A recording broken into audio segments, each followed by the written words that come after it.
नमस्कार दोस्तों। आज हम यूपीएचएससी 51 के अंतर्गत एक समस्या नहीं बल्कि एक चिंता पे बात करेंगे, वो है आरक्षण को लेकर के। जैसे ये जो चिंता है ये जनरल कैटेगरी के बच्चों को भी है और जो कैटेगरी में बच्चे हैं उनके लिए भी है। ये समस्या दो तरह से है। एक तो ये है कि जनरल की कितनी सीटों पर कैटेगरी के बच्चे सीट लेंगे, और दूसरी समस्या ये है कि कैटेगरी के कौन से बच्चे हैं जो जनरल की सीट ले सकते हैं। इन दोनों को हम लोग थोड़ा बाइफरकेट करके समझेंगे। सबसे पहले वाले पार्ट को समझते हैं कि जनरल की कितनी सीट पर कैटेगरी के कैंडिडेट सीट ले सकते हैं, इसे समझते हैं। ये जो पैमाना निर्धारित होगा ये रिजल्ट पे निर्धारित होगा। जैसे कि जो रिजल्ट आया है वो दो तरह से आया है। कुछ सब्जेक्ट ऐसे हैं, बल्कि ज़्यादातर सब्जेक्ट ऐसे हैं जिनमें जर्नल की कट ऑफ से ईडब्ल्यूएस और ओबीसी की कट ऑफ ज़्यादा गई है। एक पार्ट ये है, और कुछ विषय इसी रिजल्ट में हैं जिनमें जर्नल की कट ऑफ सबसे ऊपर है। तो इस आधार पर हम देखते हैं कि किनमें जर्नल की किस तरह से कह सकते हैं रिक्रूटमेंट होगी। पहले पार्ट में हम इसको लेते हैं कि जिनमें जर्नल की कट ऑफ सबसे ऊपर है, उससे नीचे ईडब्ल्यूएस, ओबीसी और एससी एसटी की कट ऑफ है। ऐसे में ये नहीं आप कह सकते कि ईडब्ल्यूएस और ईडब्ल्यूएस और ओबीसी जर्नल की बिल्कुल 0 सीटें लेंगी, ऐसा हम नहीं कह सकते। क्योंकि जर्नल की कट ऑफ से ओबीसी ईडब्ल्यूएस की कट ऑफ नीचे गई है, लेकिन एक दो कैंडिडेट ऐसे होंगे जिनकी कट ऑफ जर्नल से ज़्यादा होगी, और यदि वो सभी सर्कमस्टेंसेज को पूरा करते हैं तो उनकी रिक्रूटमेंट जर्नल में हो जाएगी। अब सभी सर्कमस्टेंसेज क्या हैं ये अभी हम अपने अंतिम वाले पार्ट पे देखेंगे, क्योंकि कौन से कैटेगरी के बच्चे ले सकते हैं सीट, उसकी थोड़ी सी कुछ सर्कमस्टेंसेज या कह सकते हैं कि रिक्वायरमेंट है, उसको देखेंगे। तो जर्नल की सीट उस रिजल्ट में भी कैटेगरी के बच्चे ले सकते हैं जिसमें जर्नल की कट ऑफ सबसे हाई है, लेकिन यहाँ पर जो संभावना है वो बहुत कम रहती है। आप कह सकते हैं कि एक सीट, या हो सकता है कि 0 भी हो जाए, सभी जर्नल हो, या एक सीट कैटेगरी के बच्चे ले लें। दो होना मतलब इतने कम सीटों में, अगर मान लीजिए कि 10, 20, 30 ऐसी सीटें हैं तो दो बहुत मुश्किल से हो पाता है। ज़्यादा है तो मान लीजिए कि 2 सीट हो सकता है। तो बहुत रेयर चांस होता है इसमें कैटेगरी वाले बच्चों का जर्नल में जाना, कि कम सीट है और जर्नल से कम कट ऑफ गई है। तो दूसरे पार्ट पे लेते हैं जिसमें जो कि बड़ी एक समस्या है, जर्नल से ज़्यादा कट ऑफ ईडब्ल्यूएस और ओबीसी की गई है। अभी मैंने नहीं देखा है कि किसी में जर्नल से ज़्यादा एससी या एसटी की कट ऑफ गई है, तो इसलिए हम इन्हीं दोनों को लेकर के बात करेंगे कि ईडब्ल्यूएस या ओबीसी की कट ऑफ जर्नल से गई है तो क्या सर्कमस्टेंसेज बन सकते हैं। इसमें आप अनुमान लगा सकते हैं कि कंपैरेटिवली पिछले वाले तरीके से इसमें अधिक कैंडिडेट जर्नल की सीट लेंगे। एक संभावना व्यक्त की जाती है कि अगर जर्नल से मान लीजिए कि 2 क्वेश्चन ज़्यादा गया है कट ऑफ, तो लगभग 5% सीटें ले सकती है कैटेगरी, और यदि 4 क्वेश्चन ज़्यादा है तो 10% माना जाता है कि कैटेगरी जो है वो जर्नल की सीट ले सकती है। आप अपने टोटल नंबर ऑफ सीट के अकॉर्डिंग इसका थोड़ा सा एक अनुमान लगा सकते हैं। कोई एग्जैक्ट रेशियो हम अभी नहीं बना सकते, ये अनुमान है, लेकिन हाँ इसमें ज़्यादा होगा और उसमें कम होगा, लेकिन ऐसा होगा। तो दो सिचुएशन में हम इसको बाइफरकेट कर सकते हैं। अब इसके अलावा जो है एक दूसरे पार्ट पर हम लोग आते हैं कि कौन से ऐसे कैटेगरी के बच्चे हैं जो जर्नल की सीट ले सकते हैं। ये बहुत विवादित सा है, स्पेशली ओबीसी और ईडब्ल्यूएस में बहुत से ऐसे कैंडिडेट हैं जो इस बात से डरे हुए हैं कि पिछला बैकग्राउंड क्या रहना चाहिए, कितना % रहना चाहिए, उसके अकॉर्डिंग।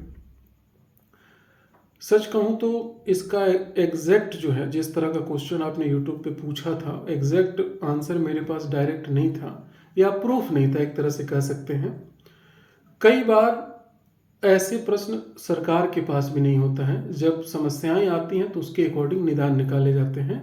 जैसे ईडब्ल्यूएस वाले में हुआ था कि किसको माने, शहरों में अगर 100 स्क्वायर फीट है तो वो क्या फ्लैट को माने या जमीन पे लैंड है उसको माने। इस तरह की जो सिचुएशन थी वही केस यहाँ पे भी था।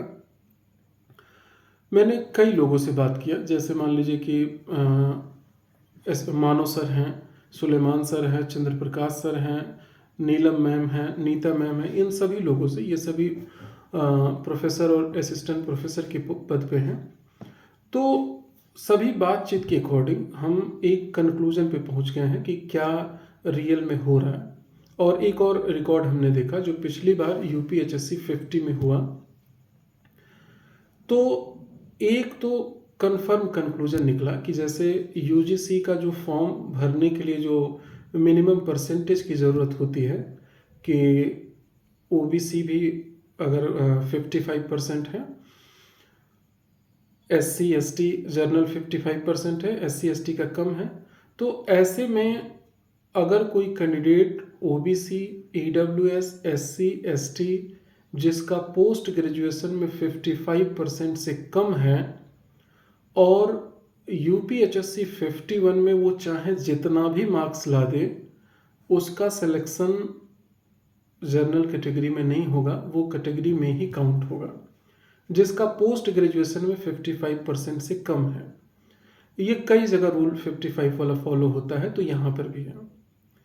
लेकिन यदि 55 से ज़्यादा है और आप यूजीसी नेट में भले कैटेगरी वाले में पास हुए हों, यहाँ पर इस तरह की कोई रूल्स रेगुलेशन अभी नहीं मिला है मुझे, काफ़ी ढूंढने के बाद। पिछली बार जब डीबी हो रहा था, वहाँ पे डीबी दे करके लोग आ रहे थे तो बात कर रहे, तो मैंने कहा कि क्या प्रोसेस था, तो वो कह रहे थे कि सर फटाफट वो देख रहे थे। अच्छा ठीक है, आपका नेट है ना? हाँ ठीक है, नेट है, इसमें जेआरएफ है आपका, ठीक है, आप इसको डिपॉजिट करिए। मतलब उस तरह से जो हम इमेजिनेशन करते हैं कि बहुत ध्यान से एक एक मात्रा मिलाया जाता है, इस तरह की लगभग गतिविधि नहीं थी। और ये तार्किक रूप में आप सोच भी सकते हैं, क्योंकि इतने ज़्यादा कैंडिडेट को वहाँ बुलाया जाता है और जो एम्प्लॉय होते हैं उनकी संख्या लिमिटेड है, उन्हें इतने समय में इतना वेरिफिकेशन करना है, तो वो संभव नहीं हो पाता कि सभी का एक एक लेटर वो चेक करे। तो नॉर्मली नेट जेआरएफ क्या है उसको देखा जाता है।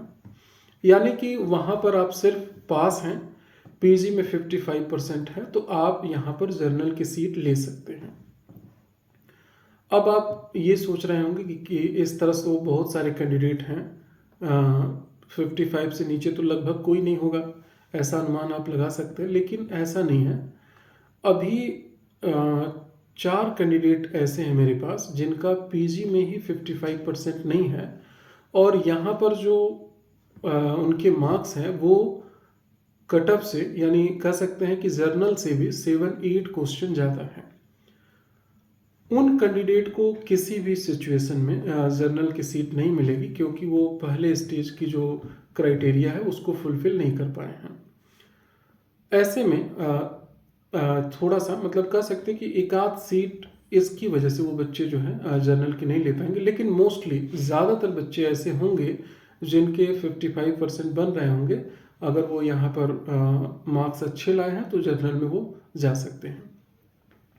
देखिए, ये हम लोग का जो है ये एक ये प्रयास है। रिजर्वेशन आप जानते हैं कि अपने आप में बहुत जटिल मुद्दा है और बहुत ज़्यादा डेप्थनेस है, टर्म कंडीशन बहुत सारी है। फिर भी कुछ प्रूफ वगैरह ढूंढ करके कुछ तर्क इस पे रखा जाता है, बनाया जाता है। लेकिन अगर आपको इससे भी कुछ मजबूत तर्क मिले तो आप सही शब्दों का इस्तेमाल करके आप कमेंट के थ्रू बता सकते हैं, या पर्सनली भी आप मैसेज कर सकते हैं। और अपनी तैयारी में आप पूरी तरह लग जाइए, क्योंकि अब ये तो तय है कि बहुत ज़्यादा लेट नहीं होने वाला है, जल्दी आपका इंटरव्यू होगा। और बहुत सारे कैंडिडेट हैं जो हमारे पास मॉक इंटरव्यू अभी कर रहे हैं। रफ्तार बना के रखिए, चाहे जैसे आपको करना है। आप व्यक्तिगत रूप में करिए, कहीं से जुड़ के करिए, विकास होना चाहिए आपका, चाहे जैसे। आप सभी कोशिश करें कहीं पर भी एक एक ऑफलाइन तो हर कोई दे के ही जाए, क्योंकि विगत 3 से 5 वर्षों में पूरा क्राइटेरिया चेंज हुआ है प्रेजेंटेशन वगैरह का, तो वो थोड़ा-सा आपको अनुमान लग सकेगा। आज का डिस्कशन हम लोग यहीं समाप्त करते हैं। थैंक यू सो मच आप सभी का।